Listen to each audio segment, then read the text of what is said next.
ప్రభు యొక్క ఘనమైన నామాన్ని బట్టి ప్రతి ఒక్కరికి వందనాలు చెల్లిస్తూ ఉన్నాను. కీర్తన గ్రంథము 119 అధ్యాయము 103 వచనం. నీ వాక్యములు నా జిహ్వకి ఎంతో మధురములు, అవి నా నోటికి తేనె కంటే తీపిగానే ఉన్నవి.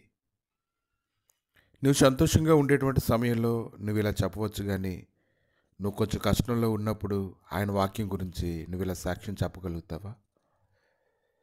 ఈరోజు దేవుని యొక్క మాటలు మనం సంతోషంగా ఉండేటప్పుడు మన బలహీనతల్లో కూడా ఒకేలా తీసుకోవాలని, శ్రమలు ఎదురవుతూ ఉన్నప్పుడు, శ్రమల గుండా ప్రయాణం చేస్తూ ఉన్నప్పుడు, ఆయన మనతో మాట్లాడుతున్నప్పుడు ఆ మాటలు బట్టి మనం బలం పొందాలని ప్రభు అయితే కోరుకుంటూ ఉన్నారు.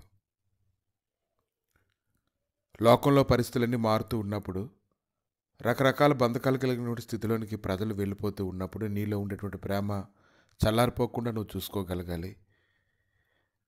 లోకంలో శ్రమలు విస్తరిస్తూ ఉన్నప్పుడు నువ్వు దేవుని ఎడల ఉండేటువంటి నీ ప్రేమను నువ్వు తగ్గించుకుంటూ వెళ్ళకూడదు, కానీ ఆయన నీవు దేనదశలో ఉన్నప్పుడు ఆయన నిన్ను జ్ఞాపకం చేసుకున్నటువంటి సంగతిని ఆలోచించుకొని ఆయన కృప నిరంతరం ఉండునని దాన్ని బట్టి నువ్వు ధైర్యం పొందుకునేటువంటి వ్యక్తిగా ఉండాలి.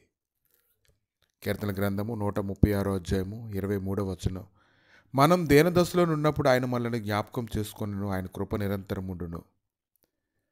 కనుక ఈరోజు మన ప్రేమనైతే విడిచిపెట్టకూడదు, మన పట్టుదలను కూడా విడిచిపెట్టకుండా ఆయన నడిపిస్తూ ఉన్నప్పుడు ఆయన పట్ల, ఆయన లేఖనాల పట్ల, ఆయన అనుగ్రహించేటువంటి ప్రతి విధమైన నడిపింపు పట్ల ఒక శ్రద్ధ కలిగినటువంటి వారికి ఆయన ప్రేమను కాపాడుకోవడానికి మనం ప్రయాసపడుతూ ఉండాలి. ఎందుకంటే ఆయనలో మార్పు లేదు. నువ్వు సంతోషంగా ఉండి అన్ని విషయాల్లో సమృద్ధిగా ఉన్నప్పుడైతే దేవుడు నిన్ను జ్ఞాపకం చేసుకోలేదు, కానీ నువ్వు దేనదశలో ఉన్నప్పుడు, కష్టంలో ఉన్నప్పుడు ఆయన నిన్ను జ్ఞాపకం చేసుకొని నిన్ను ఆదరించి బలపరచడని నువ్వు తెలుసుకోగలగాలి. కనుక లోకంలో పరిస్థితులు చూస్తూ ఉన్నప్పుడు సాతానుడు అయితే నీలో బలహీనతను నాటాలని కోరుకుంటూ ఉంటాడు. అది బాగా ఎదిగేలాగా శ్రద్ధ తీసుకుంటూ ఉంటాడు. ఇంకా కృంగిపోయే స్థితిలోకి తీసుకెళ్లే మనుషుల్ని నీ ముందరకు తీసుకొని వస్తూ ఉంటాడు. కాబట్టి దినాన్న ప్రతి ఒక్కరు కూడా గమనించుకోవాలి. చాలామంది దేవుడు లేడంటారు, కొంతమంది దేవుడున్న సమయానికి సహాయం చేయడం లేదు అంటారు. కొంతమంది అలాగా మాట్లాడుతూ ఉన్నప్పుడు నీకు విశ్వాసం బలహీన పడిపోకుండా నువ్వు చూసుకోగలగాలి. కనుక ప్రభుతో ఎవరైతే మంచి సహవాసం కలిగి ఉంటారో వారు ఖచ్చితంగా చెప్తారు, మనం దేనదశలో ఉన్నప్పుడు ఆయన మనల్ని జ్ఞాపకం చేసుకుని ఆయన కృప నిరంతరం ఉండును. కనుక ప్రతి సమయంలోనూ కూడా కష్టాలు ఉండే సమయంలో, లేనటువంటి సమయంలో, బాగున్నా బాగలేకపోయినా, అనారోగ్యంలోనైనా, ఏ సమయంలోనైనా దేవుడు మన ప్రార్థన ఆలకిస్తాడనే విశ్వాసాన్ని మనం కోల్పోకూడదు. అలాగే ప్రేమను కూడా మనం విడిచిపెట్టకూడదు.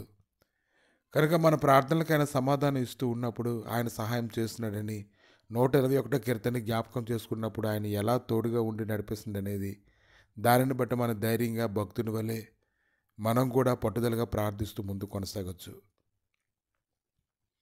కాబట్టి ఈ రోజు కంటే ఇంకొక రోజు మరింత శ్రేష్టమైనదిగా చూసేటువంటి దేవుడు, రాత్రి కాలంలో నిద్రపోతున్నప్పుడు ఉదయకాలానికి సిద్ధపరిచేటువంటి దేవుడు నీతో ఉన్నాడు. కనుక ఎప్పుడైతే ఆయన లేఖనంలో ఉండేటువంటి లోతుని ఎవరైతే తెలుసుకుంటారో వారు చెప్తారు, కీర్తన 119 అధ్యాయం 103 వచనంలో, నీ వాక్యములు నా జిహ్వకి ఎంతో మధురములు, అవి నా నోటికి తేనె కంటే తీపిగా ఉన్నవి.